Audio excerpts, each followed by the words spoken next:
미국의 셧다운 사태가 장기화되면서 금융시장은 다시 한번 불확실성의 소용돌이에 들어섰습니다. 경제 데이터의 공백이 이어지자 시장은 방향을 잃었고 투자자들은 연준의 발언에 집중하고 있습니다. 최근 제롬 파월 연준 의장은 연설을 통해 12월 금리 인하를 확정할 수 없으며 향후 데이터 확인 후 판단하겠다고 발언했습니다. 이 발언 이후 시장은 즉각 반응했습니다. 투자자들은 이를 금리 인하 유보로 해석하며 불확실성이 확대되었고 뉴욕 증시와 암호화폐 시장은 동반 하락세를 보였습니다. 확실성보다 불확실성이 시장을 지배하고 있는 상황입니다. 그러나 시장을 달래는 단서 QT 종료.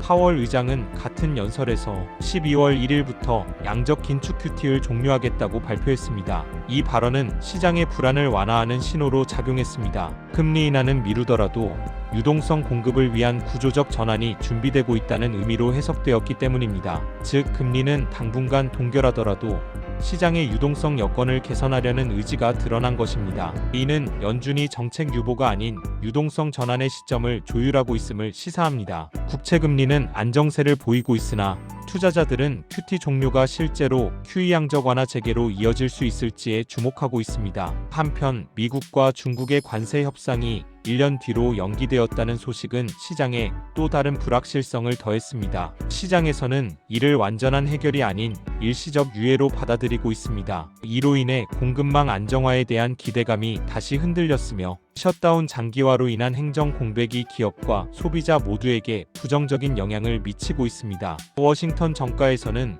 이번 셧다운이 미국 역사상 최장기 기록을 세울 가능성이 제기되고 있습니다. 이는 단순한 예상 갈등을 넘어 정치적 신뢰 붕괴의 상징으로 해석되고 있습니다. 이와 같은 혼란 속에서 암호화폐 시장에는 기다렸다는 듯 부정적인 뉴스들이 잇따라 등장했습니다. 이더리움 해킹 사건과 양자 우익 퀀텀 서프레머시가 암호화폐를 무력화시킬 수 있다는 보도들이 연일 이어지고 있습니다. 이는 전형적인 퍼드, 즉 공포와 불확실성, 의심을 조성하는 여론전입니다. 그러나 실제 기술 상황은 다릅니다. 주요 블록체인 프로젝트들은 이미 양자 암호 내성 PQC 알고리즘을 적용하고 있으며 파일코인, 체인링크, 카르다노 등은 양자 시대를 대비한 보안 구조를 완성한 상태입니다. 따라서 양자 시대의 위협은 과장된 공포로 평가됩니다. 셧다운이 지속되는 동안 미국 정부의 재정 지출이 시장에 투입되지 못하고 있습니다. 이에 따라 고용 및 복지 지표는 약화될 가능성이 높습니다. 이는 12월 발표될 비농업 고용 지표, 소비 지출, 제조업 PMI 등에 부정적인 영향을 미칠 전망입니다. 반면 인플레이션은 안정세로 돌아설 가능성이 큽니다. 관세 협상국 간의 수출 경쟁이 환율 절하 효과를 유도해 물가 상승 압력을 일부 상쇄할 것으로 예상되기 때문입니다. 결국 약한 경기 지표와 안정된 물가는 연준이 금리 인하를 단행하기 위한 합리적 명분이 될 것입니다. 파월 의장의 QT 종료 발언은 단순한 일시 정지가 아닙니다. 이는 양적 완화 QE 재개를 위한 구조적 준비 신호로 해석됩니다. 미 재무부는 이미 TGA 재무 일반 계정 자금을 재배치하며 시장 유동성 확장 경로를 확보하고 있습니다. 과거 2019년 말과 2020년 초에도 QT 종료 QE 전환 자산 시장 급등의 패턴이 재현된 바 있습니다. 이번에도 유사한 흐름이 이어질 가능성이 높습니다. 셧다운 장기화는 민주공화 양당 모두에게 부담으로 작용하고 있습니다. 정부 기능이 마비되고 국민 불편이 커질수록 정치권 전체의 신뢰도는 떨어집니다. 이에 따라 양당은 조만간 협상 테이블로 복귀해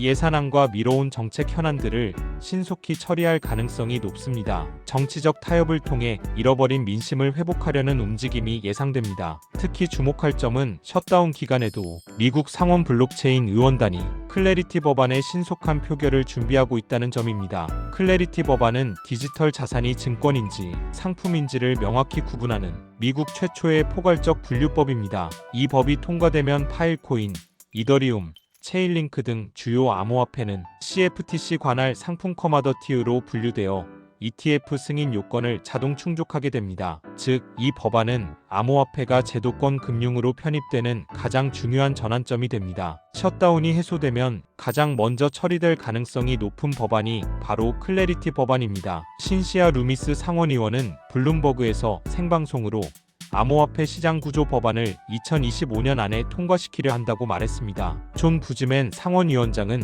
추수감사절 11월 27일 이전에 클래리티 법안을 미국 의회에서 표결로 붙여질 것이라고 말했습니다. 현재의 시장 혼란은 정책 공백기에서 발생하는 일시적 현상입니다. 연준의 신중한 태도는 유보가 아니라 확신을 위한 준비 과정이며 셧다운의 부정적 지표는 오히려 완화 정책의 명분 강화 요인으로 작용할 것입니다. 결국 12월에는 QT 종료 QE 재개 클래리티 법안 통과 이 세 가지 흐름이 맞물리면서 시장은 강력한 반등 국면으로 진입할 가능성이 높습니다. 지금은 불확실성의 정점이자 다음 상승 사이클이 시작되기 직전의 고요한 시기입니다. 정책의 공백은 일시적이지만 유동성의 회귀는 폭발적입니다. 불확실성의 막이 걷히는 순간 시장은 다시 움직일 것입니다. 불확실성의 무게를 견디고 기다림의 시간이 지날 때까지 인내가 필요한 시간입니다. 기다림의 끝에는 언제나 빛나는 기회와 회복의 순간이 찾아옵니다. 시청해주셔서 감사합니다.